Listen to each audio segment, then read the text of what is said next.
Left, your left, hey. Left, right, your left. You got it.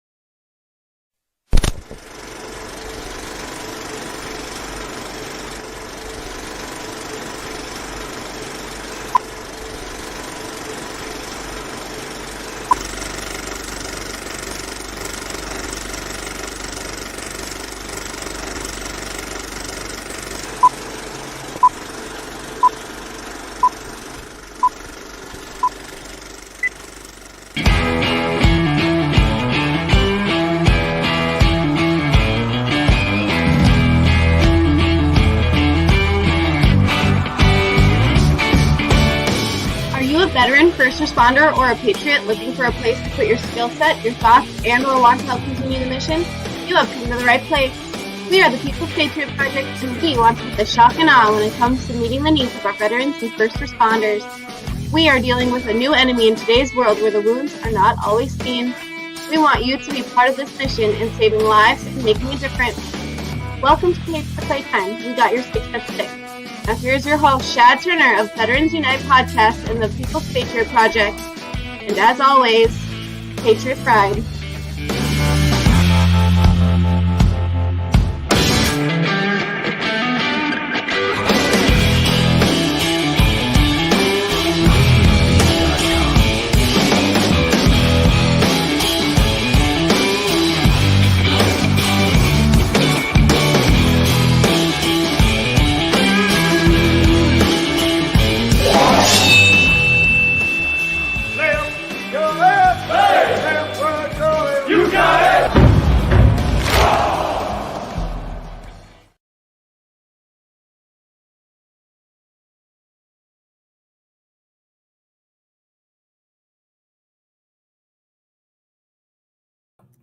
Hey, welcome to We Got You 6 at Patriot Playtime. That's not the right thing either, but we just got a little, what do you call it, a fork thrown in the show.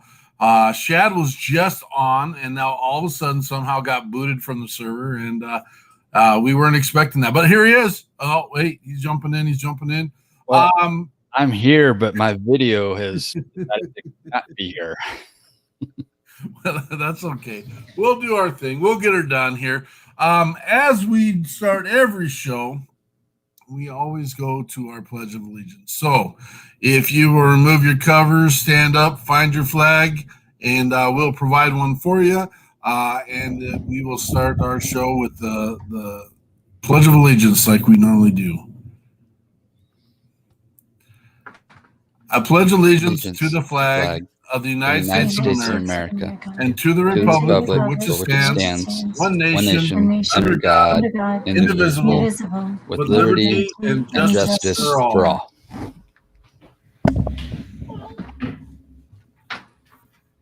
Well, we are just going to jump into this. We got an awesome show for you this week. Sadly and unfortunately, we did just have a phone call from our musician, Soldier Heart, and he's feeling a little under the weather. So we will not be able to have him on the show tonight, but we'll keep doing what we do. We have our amazing guest, Timothy September, here with The World Needs You Now. He's a hypnotherapist. Thank you for being with us, Timothy. Thank you so much for having me. And we have Miss Chloe Nab out there who's she's been barking at us and letting us know, hey, I'm here. We see you, Chloe. Her dad was on the show last week with an organization that feeds the hungry down in Georgia. And they've been busy all week long sending us details of what they've been getting done and what they've been doing. And so we thank them and thank the opportunity and thank this young lady who comes on here. She shared an amazing little story with us on Friday. She's doing a report on her dad and his business partner, who are down in Georgia, putting together and feeding the Heroes Foundation. And we raised this little one up, and thank you, Chloe, for keeping the mission alive and letting everyone know what's going on down there in Georgia. So we are going to. Her topic in her language arts class was to write about someone who has made a difference in the world. And so she picked her dad's foundation, and that is pretty cool. Nice job, Chloe. Absolutely. Andrea, what do we got going on? Well, Mark, we have not a huge week this week, but we have got March 29th, which is tomorrow, is, well, first of all, let me go back, because coming up, April is the month of the military child, and I want to get that out there. So according to an audit by the Department of Defense, there are 700 military child development program facilities around the world. They run approximately 155,000 child care spaces with another 3,000 family child care homes. It's estimated that military child development centers welcome around 200,000 children daily.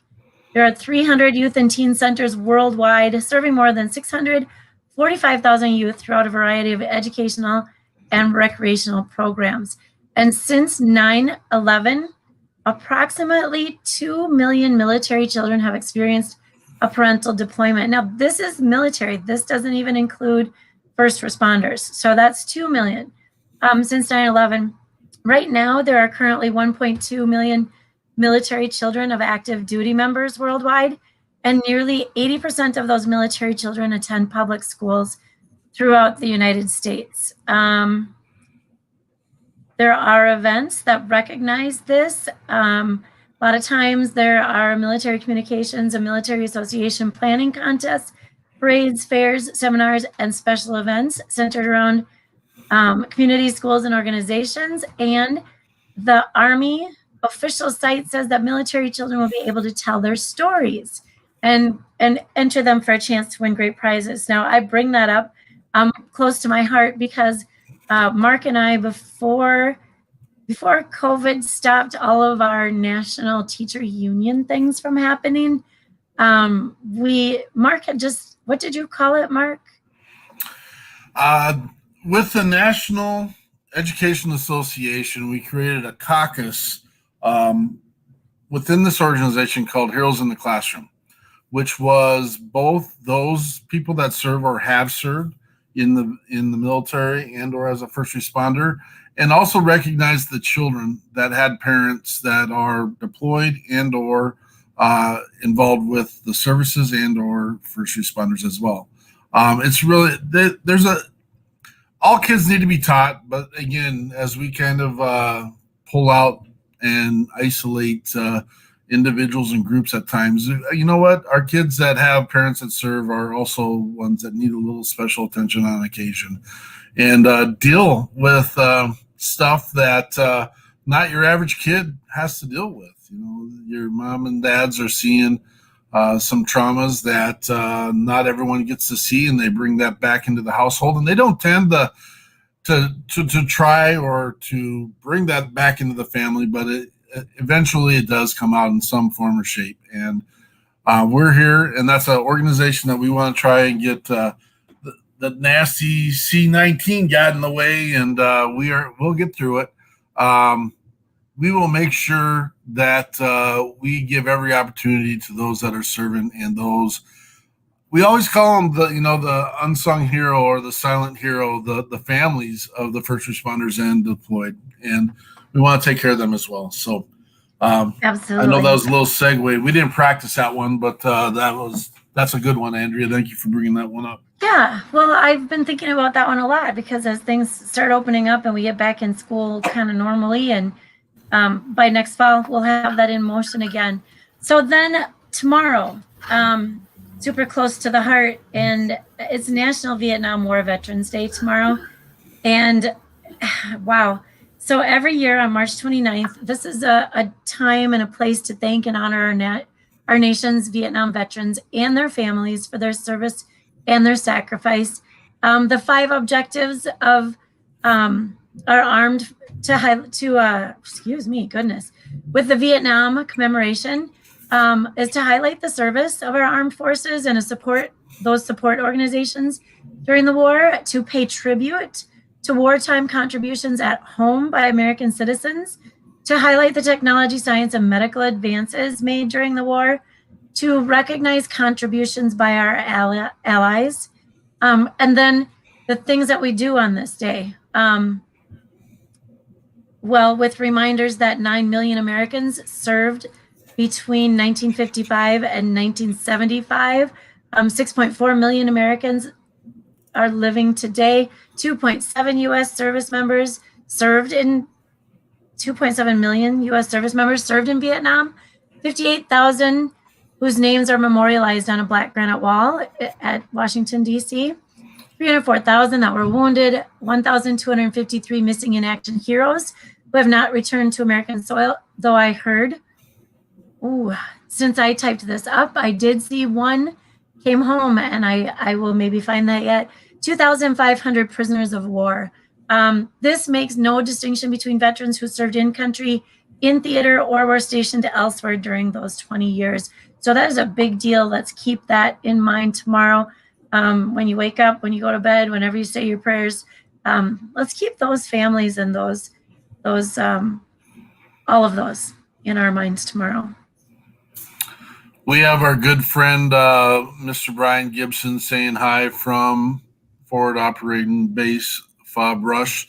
I guess that was a little redundant saying FOB, but he is with Project Die Hard, and we just reach out to him, and I don't remember his numbers, and I probably should, but they're looking to get that facility off the ground and need the resources for insurance, so he can get his volunteers there to help get everything put into place so he can start bringing veterans on the site. And so look into his organization.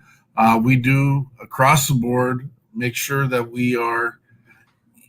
People always ask, why do you bring other organizations on to your platform when you have a huge need yourself? And the reason is we're not catching the game, the veteran and the first responder we want to catch with the number. There's 20,000 veteran organizations out there right now, and we have between 17 and 75 veterans and first responders commit suicide daily. And granted, our mission isn't necessarily just going after those committing suicide. We believe in honoring, supporting, and empowering those who have served, and that happy heroes make for happy communities. And so we just know that some of those guys and gals wrote a blank check up front and have gone out there and put all their resources in the way before themselves to make sure that we get to lay our heads down on the pillows of freedom that we get. And so, again, another reason why we bring in people like Timothy September with The World Needs You Now. Timothy, so glad to have you. Can I call you Mr. September, or would you prefer? Absolutely. Yeah, All you right. could call me Timothy, Mr. September, whatever works for you. All right. Awesome. So, hypnotherapy. We had a little pre-show chat about this. We're not going to sit down and hypnotize Andrea and make her do silly things. I know Shad was kind of looking forward to that. Tell us where it fits. Tell us what it goes. Now, it fits into what we believe in, but let's get the narrative down and let people know what the mission and the message is, and then we'll share with the world how we think it fits all together.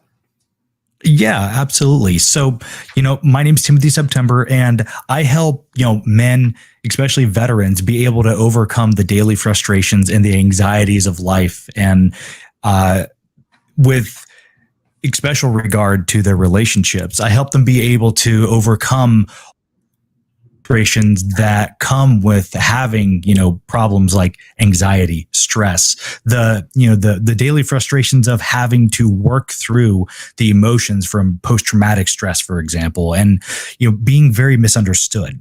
And the way that works is what I use is hypnotherapy. And so I'm a board certified hypnotherapist with the American Board of Hypnotherapy. And what I do is I help people be able to tap into the part of their mind, which is normally inaccessible to the conscious waking world. What do I mean by that, right? Well, hypnotherapy specializes in what I would consider and you have to take it this way, it's a model, right? It doesn't necessarily mean that when we open up, somebody's brain that you can see these different parts of their brain, the conscious and the unconscious. That's not it at all. However, like any medicine, like any, science, there is always a theory, there's always a hypothesis and a model that people use because the model works, right? That's how you can tell a theory is in a good working order, is when you have a model that the theory supports and it's replicable, right? I can take what I learned and I could teach somebody else it and they would get the exact same results, right? So how does this, fit in with like helping veterans or, men in general, or really anybody who is struggling with relationship, problems, or not knowing how to work through whatever emotions that they may have in the moment? Well, the unconscious part of our brain, and this is where we start talking about how the working model works, right? Is we have our conscious mind and our unconscious mind. And the conscious part of our brain is the part of your brain that is probably listening in right now. It's the part of your brain that understands the words that I'm saying. It's the part of your brain that can visually look out if you're driving or if you're, sitting down and listening to this, whatnot. It's a part of your brain that's looking at the screen. It's the part of your brain that's listening in. However, the conscious part of your brain isn't running your heart. The conscious part of your brain is not regulating your heartbeat or helping you, regulate your body temperature. That's all the unconscious part of your brain. And so when it comes to your unconscious mind, what ultimately is going on is that if that's also the part of your brain that runs and regulates your heartbeat and your breathing and everything, it's also the part of your brain that runs the unconscious behaviors, the actions, the things that cause you to have triggers and emotional responses to those triggers. And so what hypnotherapy does is, especially for people who maybe have been to therapy or traditional therapy where they've talked about things, or maybe people who have, they've done like a lot of self-help, they've done meditation, yoga, they've put in all the work and they're still not coming up with the result that they want. The reason why normally none of that stuff is able to work as well as hypnotherapy is because most of that stuff requires a conscious understanding and knowing of how you can get rid of that stuff. And not very many people do. So by tapping into the unconscious part of your brain, the part of your mind that houses, like I said, the unwanted feelings that are associated with something that happened in the past, the unwanted triggers from maybe some type of like post-traumatic stress situation, or maybe somebody went through an experience that was really traumatizing. And now every time something happens, like a phobia, there's an external trigger, the phobia kicks in, and now they've got, an unconditioned response, or a conditioned response that they're not able to control. And so in these aspects, what hypnotherapy does is it allows the person to go into the unconscious part of their brain and quite literally reprogram the way that the behavior operates. Because on a neuroscience level, like to put it all together in a circulatory kind of way, neuroscience knows that all your behaviors, all your feelings, your emotions, the things that you would normally say are like triggers, or the things that would be an external stimulus that causes a reaction within you, all of that in reality is just, like a clump of neurons in the part of your brain that fire at a very specific way when they, see or have this stimulus. And when they fire in that particular way, they send chemicals biochemically from the brain to the body, and it causes the body to respond.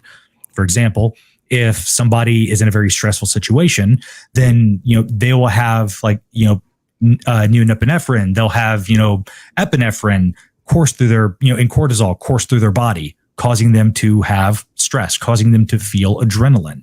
And when they do that, they only have very certain responses and behaviors that they can do in that moment, right? But it could be from an outside external stimulus. Well, since we know that if a stimulus would cause that kind of response, then other things like, things that we would normally not perceive as life-threatening or as, something that would maybe hurt us or kill us can still have the exact same effect. So somebody, for example, who went through something really traumatic in their past and now has that, conditioned response or that behavior due to that thing in the past. And so that's unconsciously. They don't consciously say, okay, I'm going to wait for this thing to happen and I'm going to intentionally do this behavior. It's all unconscious, right? So with hypnotherapy, you can actually go in and you can change how you would respond and you can change the behavior. And what that does on a biochemical and a neurological level is we quite literally change the way that the brain would send off specific chemicals. We change the way that the brain would fire the specific neurons, thus, very intentionally changing the behavior itself.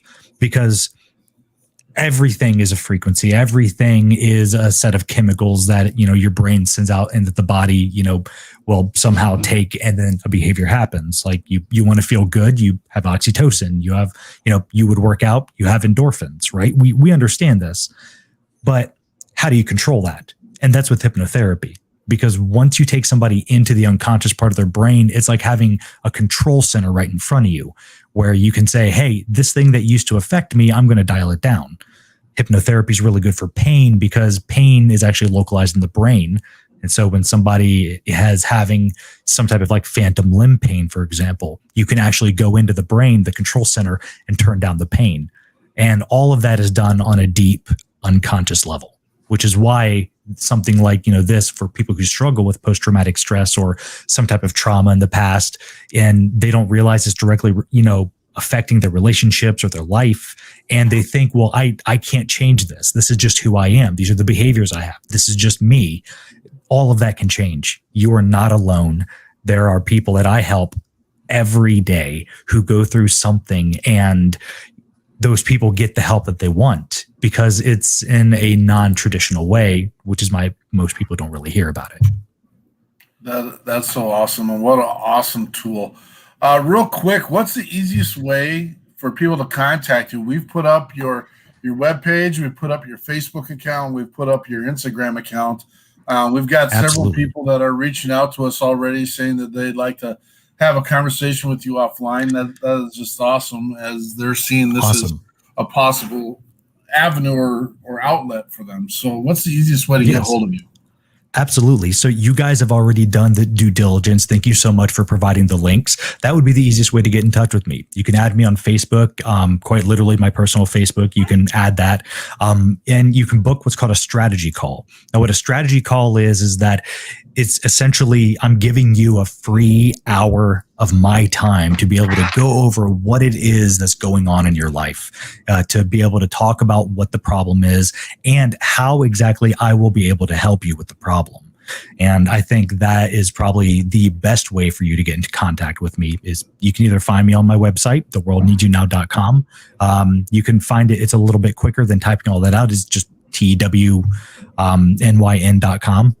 Or you can add me on Facebook and send me, a Facebook message, and I'll more than likely will have a little conversation, but I'll send you my link to schedule a strategy call with me. Then at that point, we'll sit down and we'll go from there. And I'm going to highly encourage anyone that's hearing this message that, if you've tried stuff and it hasn't worked, or I know there's a different. So the word that I like to use is holistic because it's like the circular round opportunity that attacks, and the word is not attack, but you can come in at any angle and find something that needs a little bit of work. And I call that holistic. I mean, it's we also call it lighten the load. You take care of one little thing here and the other things can and will fall into place. But if you've struggled and you think that you've done a diligence to making sure or taking care of yourself and you just haven't figured out the right tool. I highly recommend reaching out to Mr. September. Get that consultation. See if there's some place where you guys can meet in the on a personal level and just build that relationship. And that's a gigantic piece. I like the mind piece in the fact that we full-heartedly believe in the relationship is part of the solution, and that having clean, healthy, personable relationships in your life is where you're going to find some of the things and pieces that help you to be able to cope. And that's the biggest word. I don't want to get onto my soapbox here, but we have somehow over the last 30 years lost the opportunity of teaching how to cope with things. We'll throw a pill at it. We'll do something to avoid it. We won't address it. We will hide it, but we won't cope with it. And I just knowing, I mean, we can get into this big discussion, your professionalism in hypnotherapy. And the bottom line is just coping. I mean, if you cope with stuff, and if you go and figure out, and my hand is burning. Well, how do you deal with the burning hand? You can't avoid. Well, take it off the stove. That's a great idea. Why didn't I think of that? But I've been avoiding the pain. I've been avoiding the answers, but I've been keep touching that hot stove.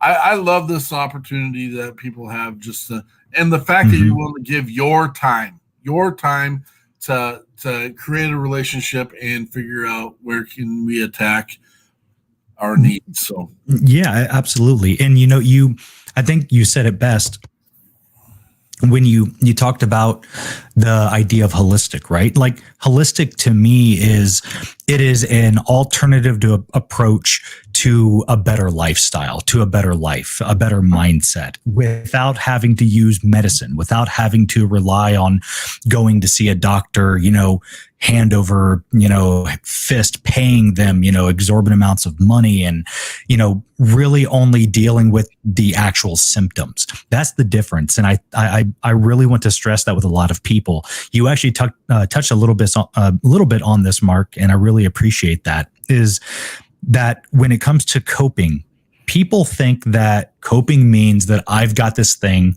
and I just have to deal with it. And that's the key phrase, is deal with it. And they think that, well, I have this thing, so I'm just going to have to deal with it for the rest of my life. However, when it comes to hypnotherapy, that the best thing about it is that you can have results in as little as 2 sessions. And I mean that, I don't mean to be tooting my own horn, but what I do works. And the reason why it works is, if you can imagine, it's like a computer, right? Like if you have a folder on a computer, you can put files inside the folder. We all know that, right? So if, let's say, the files were all the symptoms of what was going on in your life, like let's say, for example, some of the symptoms you have are, massive, bouts of anxiety or unwanted feelings, maybe depression, maybe, there's a part of you that, procrastinates a lot, right? So it's not only your own personal life that's being affected, but some of the other symptoms could be like lack of sleep, failed relationships, the inability to hold a job, which now creates financial struggles, right? So if you put all of these symptoms inside of the folder, most people will go, okay, well, I just need to deal with this one thing. And so they'll go, and it's like, having now a virus. One of those files is now messing up your computer. And so what a lot of people will do, right, is, like you mentioned the word cope, they will go, okay, my computer now has a virus. What do I do? So they'll go down to, Computer Shop 9000, and they'll walk in and they'll say hello to the guy, in distress going, oh my gosh, my computer has a virus. And they'll walk into the store, they'll find the antivirus, and they'll look at it and they'll go, yep, that's it. That's exactly what I need. And then they put it back on the shelf, go back home, and then sit down at the computer going, well, why didn't it work? And I think that that's how a lot of people view going to the doctor. That's how a lot of people view going to, see somebody, to talk about their problems, or, that's how a lot of people also deal with it when it comes to alcoholism or becoming dependent on prescription medication, like, pain relievers, etc. Is that what they end up doing is that they only focus on the symptoms. You go to the doctor, he's going to say, like you said, oh, you burned your hand. Here's some cream for the burn. However, the doctor hasn't addressed why the person burnt their hand in the first place. Did you have a stroke? Was it a sudden seizure? Did you do it intentionally? There's all these underlying things that a person has to deal with, or else all they're going to be doing for the rest of their life is coping. And that's something that I want to prevent, is so that a person doesn't have to cope. And so what I do in a circulatory way, to come back full circle, is that I help the person be able to go in and actually delete the folder that has all the files on it. I don't go in and deal with all the individual things. I go for the root cause and I deal with the thing that's causing the problem. What a lot of people don't realize is that they are not their thoughts. They are not the part of their brain that tells them they're not good enough. They're not the feelings that they get when they think about that thing that happened to them 20 years ago. However, they identify with that, because if they don't, it completely messes up their identity of who they are. To think, I would never have to deal with that ailment anymore. What am I going to tell the guys if I tell them that it's gone? How am I ever going to, explain to people that I had a divorce because of a problem that was 30 years ago? So what ends up happening is that people cope. Like you said, they'll start downing the bottle because now they've identified with all the problems they have. This thing happened to me in the past, so that's who I am. And instead, what I do is, instead of them talking about the narrative, I get them to go back into the moment. Quite literally, if you closed your eyes right now, your brain has no clue what's happening inside here and what's not. If you closed your eyes and you just imagined yourself in a completely different place, eventually, this is how meditation works. Eventually, your brain would have no clue that you weren't just sitting there. You can close your eyes and imagine yourself somewhere in a completely different world. You can imagine yourself, way back in time when that thing happened, or when you said that weird stuff. People do this when they're sitting in bed, when they're unable to sleep. Their brain is just going, in circles, thinking about all that shit, stuff, pardon my French, all that stuff that happened to them. Right? I'm a veteran. Sorry, guys. It happens. But they'll lay in bed and they'll think about all that stuff. And yet it's not happening. It's not real. However, their brain thinks it is. So it does the exact same thing that I explained earlier. The brain perceives that it's under distress or that it's under a threat, and will start producing all those chemicals. It starts keeping you up. Your mind will start racing, etc. However, people will just cope with that. That's why people start downing pills. That's why people start getting into gambling. That's why people will go out and cheat on their spouse, because they think that the stuff that they're identifying with in the past is them. So they have to believe and behave in the way that they used to think and believe. Why else would a person act as though they are their past if they didn't believe in it? They wouldn't. So when you identify with something traumatic that happened to you, right? When you start identifying with the parts of you that you really don't like that thing you said 20 years ago, or the reason why your spouse left you, or, why you were such a failure when your parents caused you an embarrassment, or whatever the case is, right? Because I see a lot of these. Whatever the case is from your past, people will attach their identity to it. And then immediately, because of that, they will think, I now have to believe, act, and think in the same way as somebody else who would identify as this person. That's why if you say someone, oh, so you drink a lot. Oh yeah, I'm an alcoholic. You're an alcoholic. They've now identified with it. So they'll start acting as though they're an alcoholic in whatever perception of the world that they see. They'll start believing that they're an alcoholic, now reinforcing the behaviors attached to it. And so they will immediately only allow themselves to be as capable as they think and identify with. And so what hypnotherapy does, and this is why it works, is because when we go in, we actually go back to the root cause. We go back to the very thing that happened to them that caused them to think that in the first place.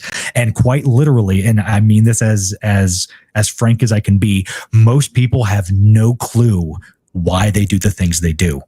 Let me give you an example.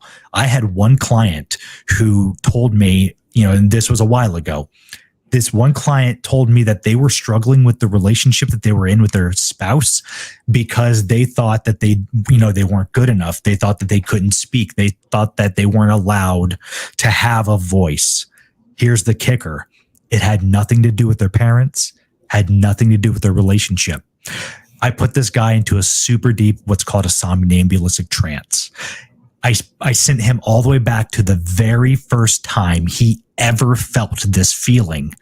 You will have no clue what he said. He tells me, he goes, I felt like I was 2 years old and his parents told him this. He's 2, right? He's 2. He had a memory that suddenly popped up and he was in the experience as a 2-year-old, full 3-dimension.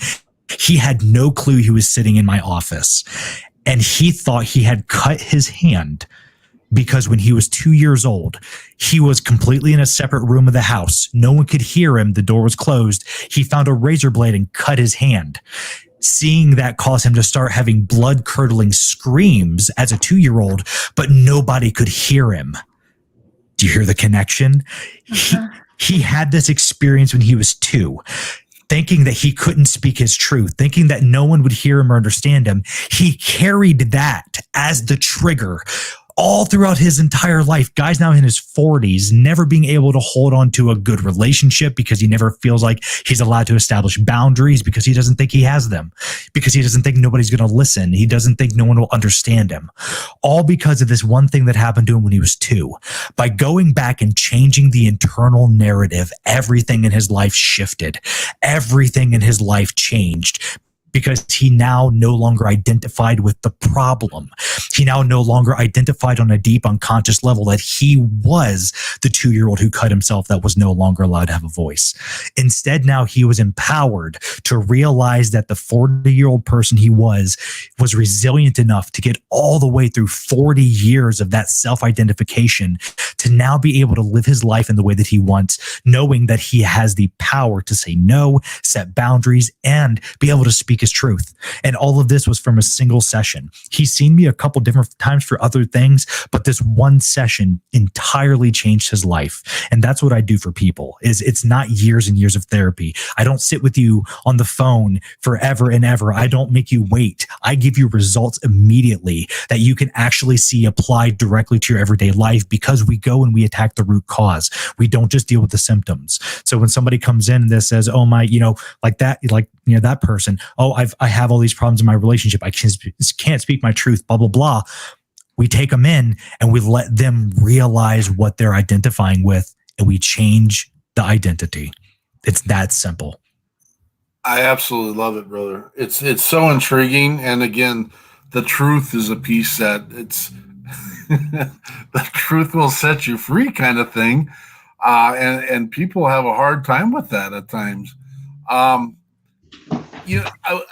want to kind of touch on another piece, because what I also know people do a lot of times is they will perceive what other people are thinking based on interpretation, based on what they think of themselves, which is, there's no reality in it at all, but they will live to that perception that doesn't even exist sometimes. And I've been absolutely mind boggled by that at times. It's like, have you asked them whether they'd like you or not? Because you're going through this whole life experience over here that has nothing to do with their life experience, and have the conversation. I don't know if you have time to get into it or want to get into it. Real quick, Mandy, yes, she does have a Facebook page. We did put it up there. It's in there. Keep watching, keep looking. She asked one question, and let's see if we can go there. What do you do for people that's brain do not slow down without the meds? Is it just the same conversation, or what are the steps? So Without a lot more information and without actually knowing what's, really going on, that's a difficult question to ask. One, just realize that, I'm not a doctor with like a PhD, therefore I can't prescribe, diagnose, or say that I can cure disease or illness, right? I mean, really no therapist can say, even with a degree, that they can cure somebody's ADHD or that they can cure their depression. We're not allowed, ethically and by law, we're not allowed to say that kind of stuff. So when you talk about a person requiring medication, that's something that oftentimes I will say, hey, bring me a referral from a doctor. That way I can reach out to whoever prescribed them whatever medication. So I can reach out and make sure that this is a step in the right direction. However, when it comes to hypnosis, right, here's the kicker. Hypnosis doesn't care if you're on medication. Hypnosis doesn't care if you believe you can or can't go into hypnosis, because all hypnosis is self-hypnosis. Going back, Mark, to the thing that you and I were talking about prior to the show, is people have this misconception about what hypnosis is and isn't. Oftentimes, it's construed by the mainstream media and by entertainment that all it is this thing that people will show up onto a stage, do some weird stuff. The hypnotist has this weird voodoo power over these people. Everyone has a laugh and goes home. However, what I do is a therapeutic hypnosis, and they're two completely different animals. However, it's all context. And ultimately, the context is that we are all going in and out of trance or hypnosis, which is the same thing. In my model of the world, I use trance and hypnosis interchangeably. So just as a pre-warning, people go in and out of hypnosis all the time.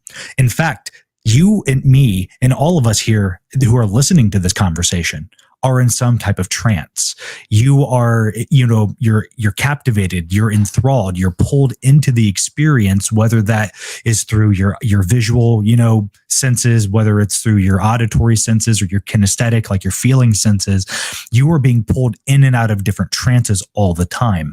So for example, have any of you guys ever been driving in your car and you're going to the same place that you've gone a million times, whether it's to work or the grocery store, someplace familiar, and you get in the car, you start driving, and suddenly you arrive at your destination not knowing how in the world you got there so safely? That was hypnosis. You literally started daydreaming or started visualizing something or whatnot, and you pulled yourself out of your body, out of your conscious awareness, into a different quote unquote reality or perception of reality, whether that's daydreaming or maybe you're having some thoughts or whatnot. And then your unconscious mind still drove the car without your conscious awareness, got you to your destination just fine, and you consciously came back in your body going, what in the world just happened? This is hypnosis, and everyone goes through it, regardless if you're on, antidepressants or anti-anxiety medication. It doesn't matter, because hypnosis is a natural state. A lot of people have this misconception that hypnosis is only for gullible people or weak-minded people, or it'll make you fall asleep and make you unconscious, and that's a misconception. Hypnosis actually works really well on highly intelligent people, on highly creative people, and people who are really curious and are willing and able to go into hypnosis, because it's all self-hypnosis. All I do as a hypnotist is I guide people and I teach them how to go into hypnosis themselves. So what a lot of people will notice when they go into hypnosis in my office or online is that they become fully relaxed.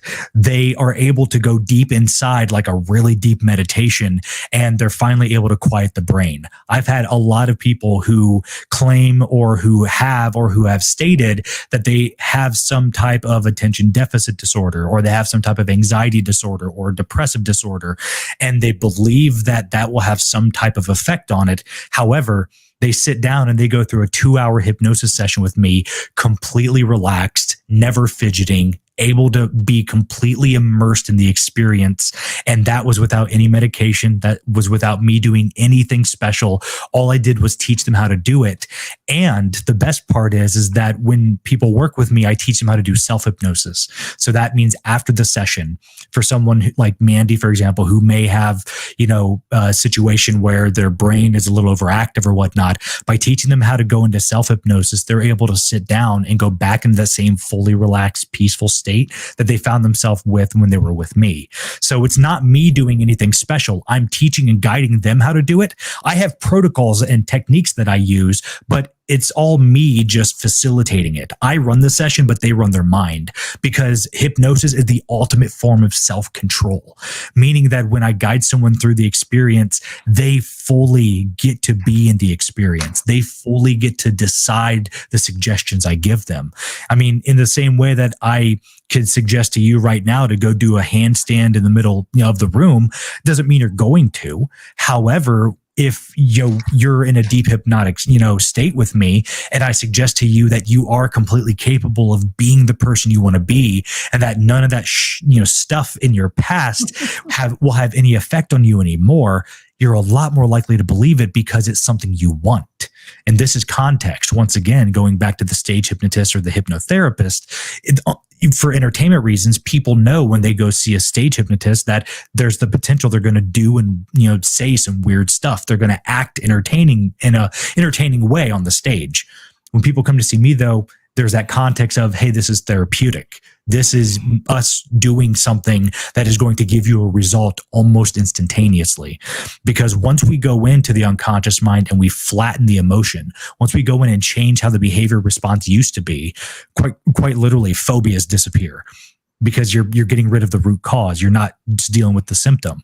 So like stuff like phobias, stuff like, anxiety disorders, fear of the unknown, procrastination, sleep like problems, like all this stuff disappears because we actually like go in and deal with the root cause of things.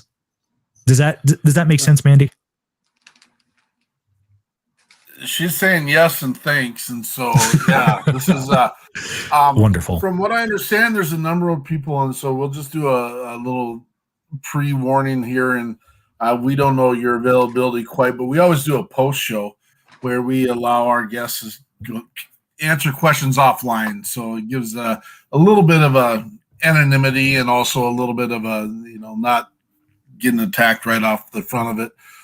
So I'm just going to give the little pre-notion here. If you're interested in being part of the post show, reach out to us. We'll give you the link and let you come in and have your conversation. It'll be a much smaller audience, and it won't be live. And you can ask Mr. September anything you want at that point if he's willing, and for as long as he can handle it and be available.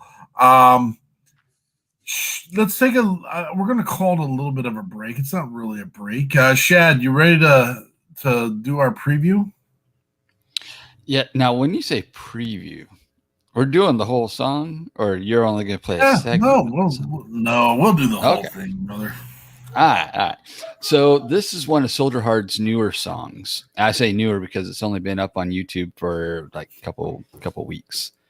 But while I've never been one of those soldiers that came home to one of those giant aircraft hangars and come off the plane and all my family's there, I can imagine the feeling involved with it. And that's what this song is. That's what you see in the video, is a lot of, soldiers returning home, rushing out to their families in the hangars or ship docks or wherever he's got the video done at. And it's a really good song. And honestly, it's one of those songs that kind of got me right there, and that doesn't happen very often. So yes. So today's song is going to be Soldier Hard, Welcome Home.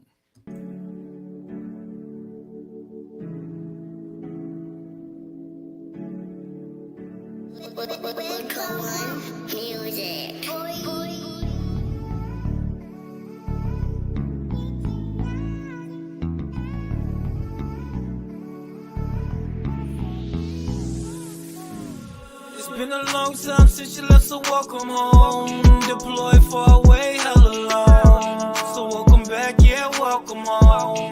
Welcome home, yeah, welcome home. It's been a long time since you left, so welcome home. Deployed far away, hella long. So welcome back, yeah, welcome home. Welcome home, yeah, welcome home. It's been a while now since you had to go. You didn't know if you live another 24. You packed the bags and your troops all went to war. Didn't even know what the future had in store. And no, I ain't talking about the weather when I say it's cold. Cause when the warrior dies, that's the way it goes. Cause in war, no matter what, yeah, you can't fold. Cause in war, people die, you cannot control. So welcome home, yeah, welcome back. And if you need a buddy up, I could help with that. It's been a while since you've been gone. Deployed far away from home, so hell yeah, welcome home. It's been a long time since you left, so welcome home. Deployed far away, hella long. So welcome back, yeah, welcome home. Welcome home, yeah, welcome home. It's been a long time since you left, so welcome home. Deployed far away, hella long. So welcome back, yeah, welcome home. Welcome home, yeah, welcome home. The ride was long, hella happy to be home now. Wavy dressed up, you know it's about to go down. The homies got the bottle of Patron, straight to the dome, and they saying welcome home. Cause I've been gone since November. I told them not to come, but they probably don't remember. Welcome back, party got me feeling like a star. Cigars, open bar, and a dude with a guitar. All my favorite people in one place, it feels amazing. Break bed and we say grace, I'm paraphrasing. I feel great, well at least for now. I have to leave again, but they always hold me down. It's been a long time since you left, so welcome home. Deployed far away, hella long. So welcome back, yeah, welcome home. Welcome home, yeah, welcome home. It's been a long time since you left, so welcome home. Deployed far away, hella long. So welcome back, yeah, welcome home. Welcome home, yeah, welcome home. Welcome home, yeah, yeah, I gotta warn ya. Things are not the same, things change out of order. You may feel like the whole world's on your shoulder, but find a mission, find a purpose, or it's game over. So welcome back, yeah, welcome home. Just Charlie Mike this life, yeah, cause you're not alone. It's gonna get ugly and at times you gon' feel alone. But keep your head up, keep strong, yeah, and carry on. Yeah, you already proven, yeah, you so strong, it's your I'm saluting. It's been a long time since you've been gone. Deployed far away from home, so hell yeah, welcome home. It's been a long time since you left, so welcome home. Deployed far away, hella long. So welcome back, yeah, welcome home. Welcome home, yeah, welcome home. It's been a long time since you left, so welcome home. Deployed far away, hella long. So welcome back, yeah, welcome home. Welcome home, yeah, welcome home. Welcome home. Welcome home. Welcome home.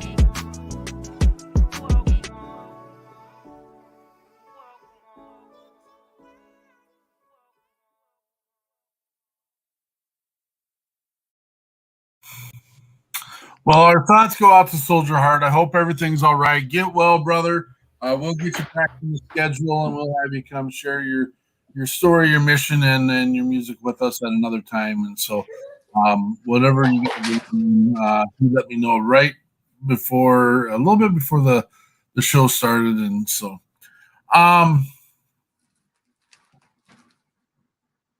Andrea, should we launch our stuff? And then we've got like 7 minutes left, and I think we could go a little longer. I'm waiting for a response from someone else to see if they want to have a live conversation versus a post-show conversation. Oh, okay. Brian's ready to go. We are going to do a little bit of a Patriot Project stuff real quick here. You want to run with it, or do you want me to run with it, Andrea? Go ahead, let me start. All right. All right, so we have this program. It's a fundraiser for us. I'm going to be straight up. It's a fundraiser for the People's Patriot Project with fun for those who participate by purchasing one of our Pints for Patriots brewery punch cards. We've been in contact with several breweries, and so hoping to have another 2 or 3 cards out by the end of the year as well. But we have 56 Brewery in Minneapolis, Bent Brewstillery in, is that considered Roseville? Bigwood in White Bear Lake, Birches. Mark, help me out. That's way out on your side. Wazetta. Invictus is Minneapolis as well. Ladonia, Minneapolis, with that Latin flair. Rust Tech Brewery, another one out your way, I believe. It is Monticello. Monticello, very good. That's right. When you say it, I remember. Roma is up there in Matamidi, which it has the restaurant attached. And so I think I had the best garlic cheese bread I've ever had with a dipping sauce there as well. Sisyphus, because of the name alone, Sam up at Sisyphus is an awesome guy, and their brewery is super fun. They used to have a live comedy show once or twice a week. And so as things come back, that'll come up. And then Torg Brewery, Dave at Torg Brewery. Ooh, Spring Lake Park. Do I have that right? Yeah. Or Friendly. Spring Lake Park, Friendly. Really, yeah, they're foreign to me up there. But you guys, it takes me like 30, 35 minutes to get to almost every one of these or less. And so absolutely love this. And like I said, we'll have more coming. We ask that you purchase these from us or the breweries or anybody that's supporting us just for $20. You get a buy one, get one from each of the breweries. What we figured out, like $6 to $6.50 is the lowest prices on their taps. And so it's up to them. Like sometimes they have specials. They don't really want to do the buy one, get one. But most of their beers will be open to this. You just show them your card. They punch the brewery and you get your free brew when you buy one.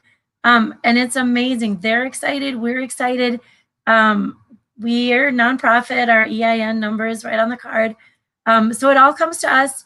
And then we give it back to our veterans and our first responders in the way of, you know what, our campaign is always lighten their load.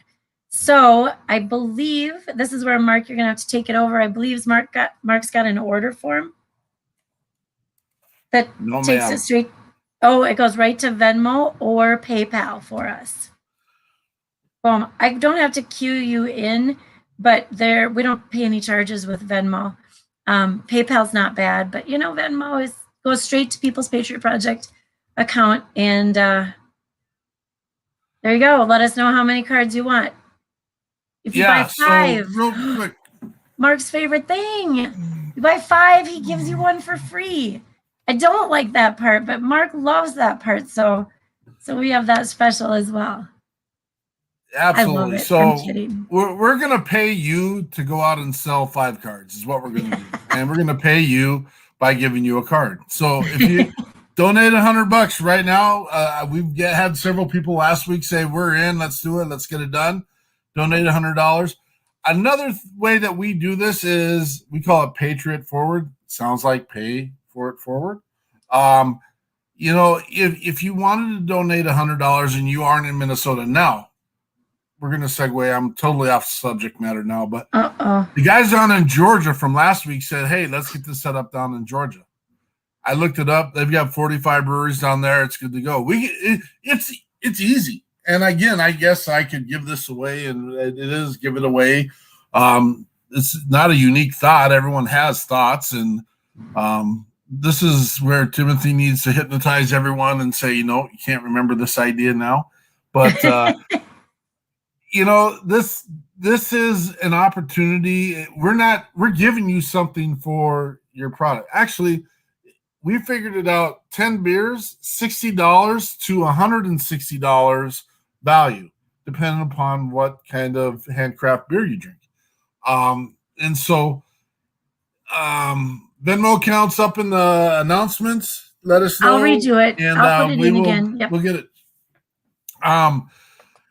And again, it goes straight to it. Allows us to continue to move forward and do what we can for the veterans and first responders. We do what we can with the resources we have. You know, Brian is in the same boat. You're going to hear some of his stuff. He wants to ask Mr. Timothy a question here.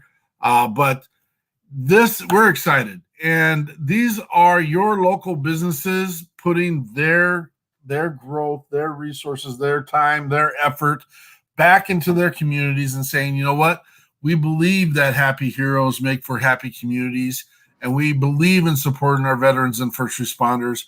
And it also gives them, you know, helps them build back their resources so that they continue on their mission. Several of the people On our cards, we could read them off again real quick, but we have veteran businesses in there. We have families that have first responders involved in there.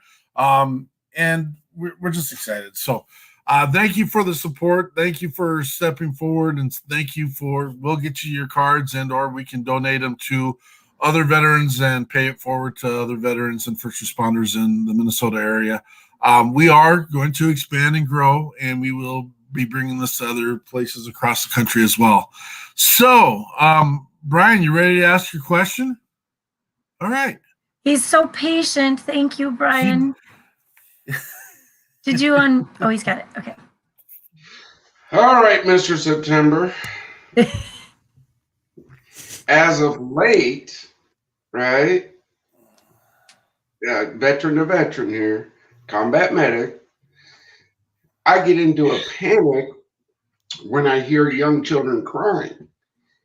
With my therapist, we found out the reason why, and I buried it for 20 some odd years. It was a vehicle IED that went off right next to an orphanage. As the medic, what did I do? I ran in. But I buried that for so long. But here in the past 6 months now, when I hear a young child cry, I lose it. I go into a fight or flight type. So there's a situation. I'm happy about who I am and what I am because I'm not what I used to be. Okay. So help me out here, man. I don't drink. I don't psychedelic drugs. I don't, but that just developed here in the past 6 months. Yeah, absolutely. So, in my experience, normally what happens is that when somebody has some type of emotional or some type of physiological response to something that happened or to an external trigger, right? Often what we'll end up finding in my sessions is that the thing that you actually think it is isn't really what it is. However, it could have been the thing that set off a series of different from different events that happened in your past. So in this instance, right, like I mentioned before, the gentleman who cut his hand, that was the initial sensitizing event, or what I would call the ISE, the initial sensitizing event. However, he didn't start recognizing that this thing was starting to become a problem until his late 30s. And it happened like in your similar fashion. Something happened in his external world. I think like a spouse broke up with him or something along those lines. And immediately it started all of this emotional trauma, all of this stuff started coming out. And often what happens is the exact same way that you mentioned it, right? That whole repression thing.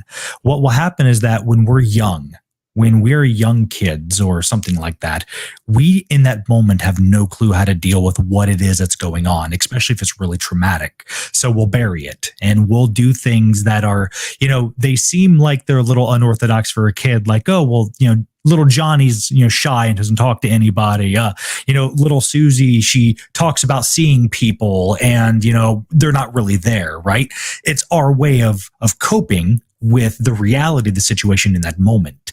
I've also found that happens with adults is we repress things for so long that when we are finally resilient enough, when we're finally ready to actually deal with the trauma or deal with the thing, it'll start coming out in little spurts. It doesn't happen all at once unless there is another trigger, like another traumatic event that immediately sets it off. And in my experience, what this is, and I would love to, see how this works in terms of everyone else listening as well. But we have these things inside of us called parts. These parts are part of us. So these parts, for example, they're essentially miniature personalities that all of us house within us. You've got a part of you, for example, that goes and does your job.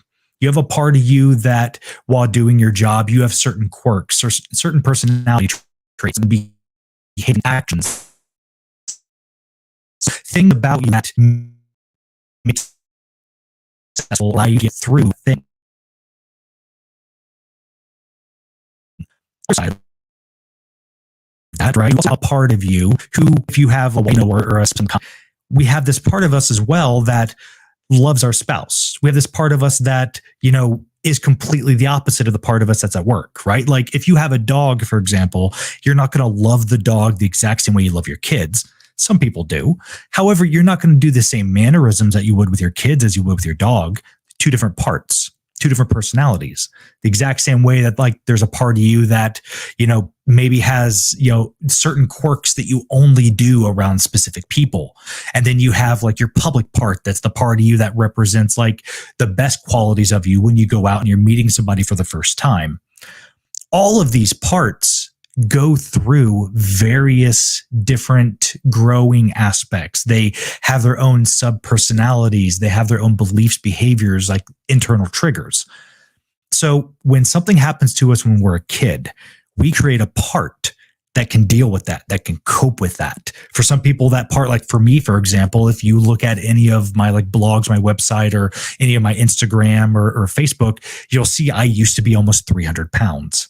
I was a big guy. And that part of me coped with my divorce.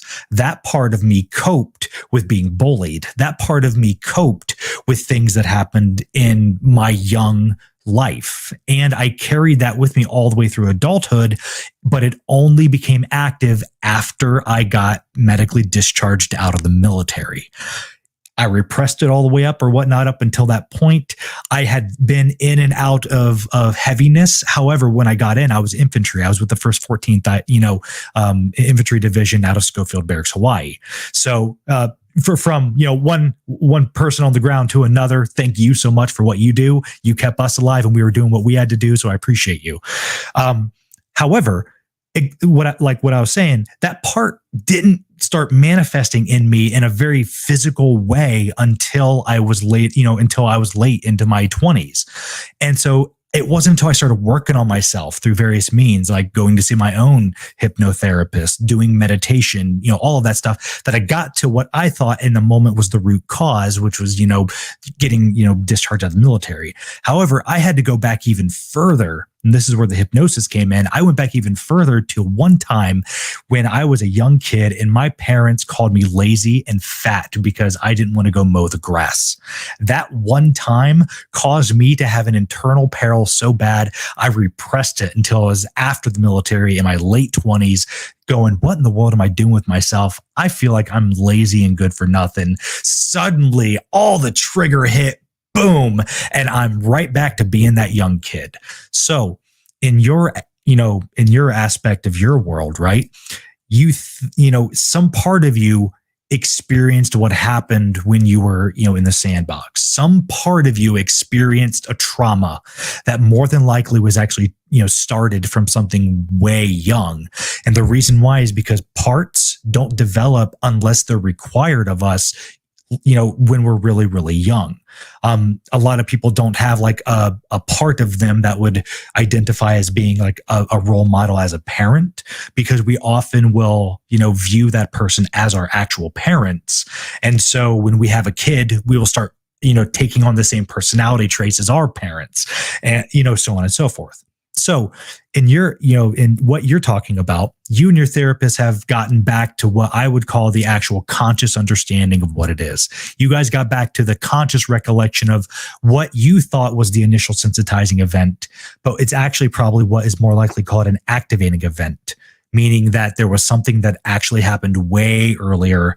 This was the one thing that set it off like a time bomb. And now it's just, instead of being repressed, now all of the behaviors and mannerisms that you would have had as a young kid that you've been repressing became active when that one thing happened, overseas. And now it's starting to manifest as a constant behavior. There's no longer a way to repress it because you essentially, when that thing happened, pulled the lid right off the jar, Pandora's box opened, and now it's just a part of you that, a lot of people say you just got to cope with. But no, we would, if we worked together, I would send you all the way back and take you back to the very first time you ever felt that feeling. And doing what's called an effect bridge, meaning that I would get you into the feeling first and then send you back. You will immediately connect on a neurological, unconscious level exactly what happened. You'll be able to recall the memory. It'll be like you're there, and you'll be able to deal with it. So it's going back to root cause. Again, something that traditional therapy really can't, work with, because they're only at the conscious level. They're not getting to the really deep parts of your brain that most of us repress. Does that make sense? Solid point. I understand. Yeah, I'll look at your schedule and see. That's something to think about. But I joined the Army at 17 to 26 years, man. He's glitching. Yeah. That's all right. We'll get him back on.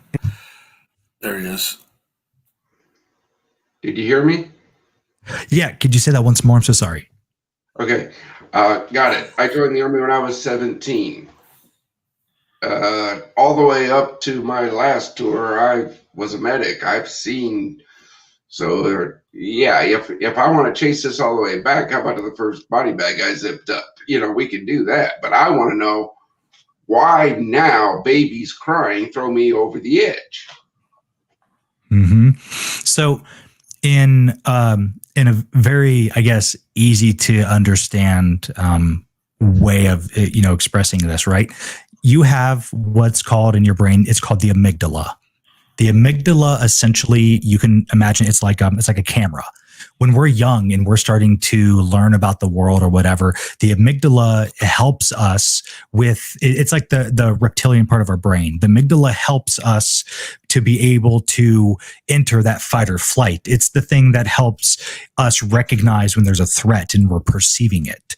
So when we're kids, if what you're experiencing in the moment is something that would be considered a fight or flight mechanism response requirement, like, oh my gosh, there's a tiger, the amygdala will take a snapshot of what it is that you're experiencing in that moment. Now, the thing is that it could be everything, because our memories are only composed of our five senses. You can only interpret a memory through either sight, smell, feeling, taste, touch, or yeah. So ultimately, I missed one of those, but you get what I'm saying, right? So yeah, sound. There we go. The one thing with the ears, the thing that you do with that right now you're hearing it. Yeah, you know what I'm talking about. So in a nutshell, we can only access our memories through our five senses, or how our brain perceives the five senses.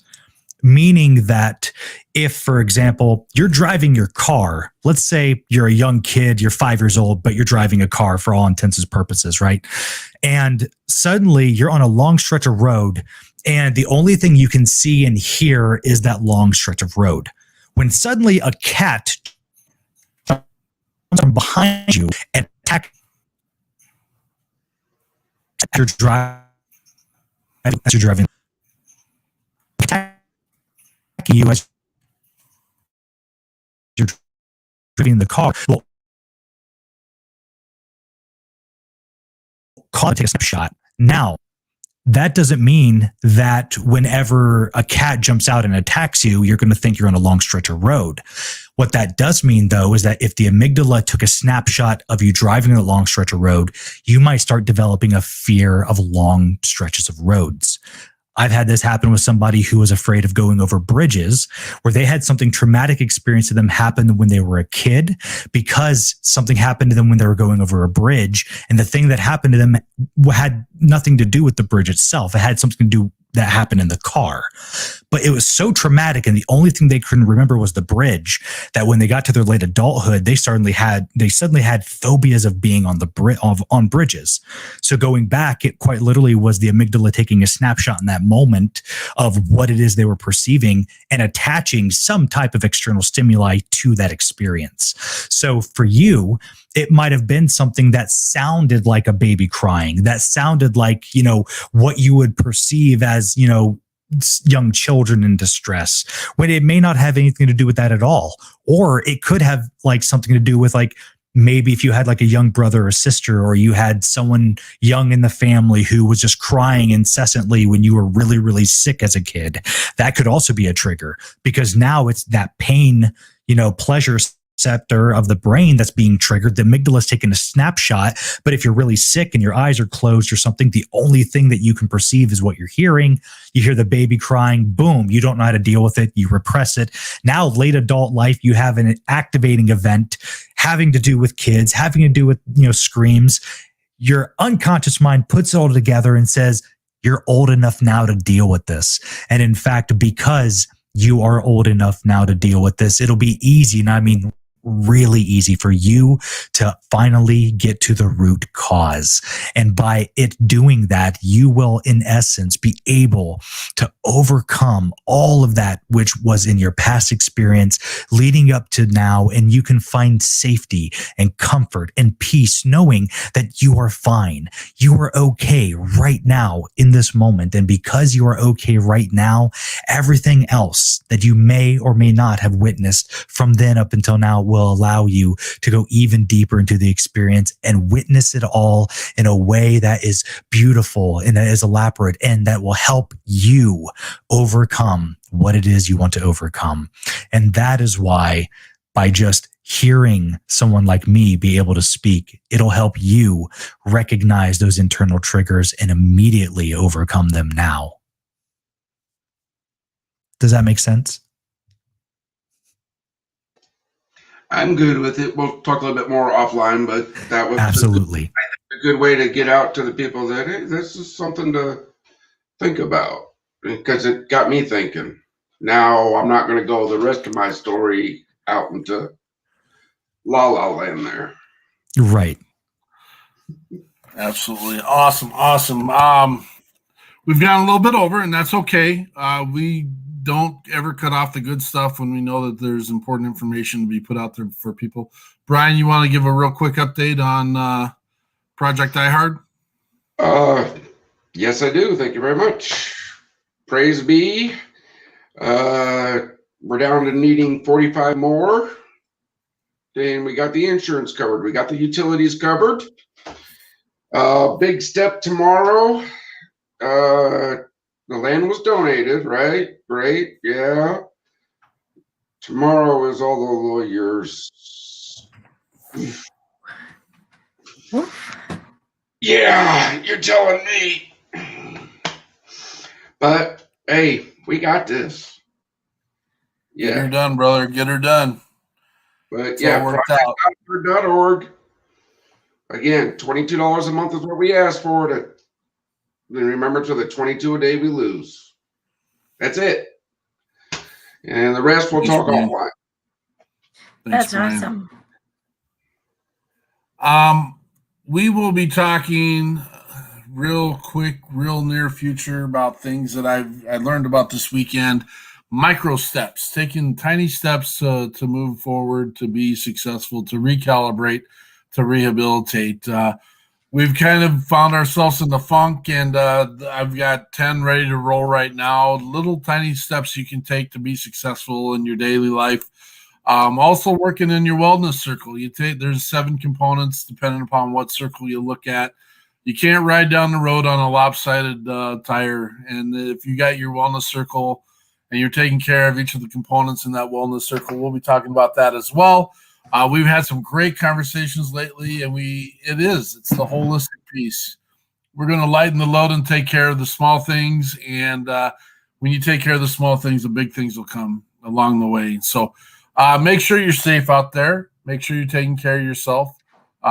If you need, reach out. Do your buddy checks.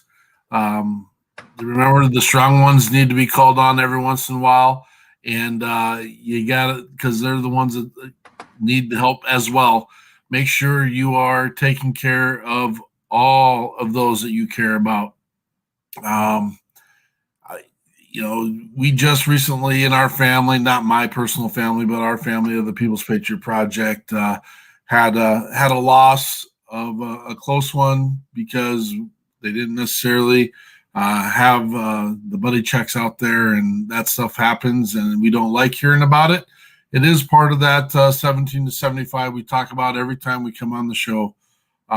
Make sure that you are reaching out to those, and it's not tough to drop a line. So it's one of those tiny pieces you can do. If you're interested in coming on the post show, we will be closing it down here within a minute.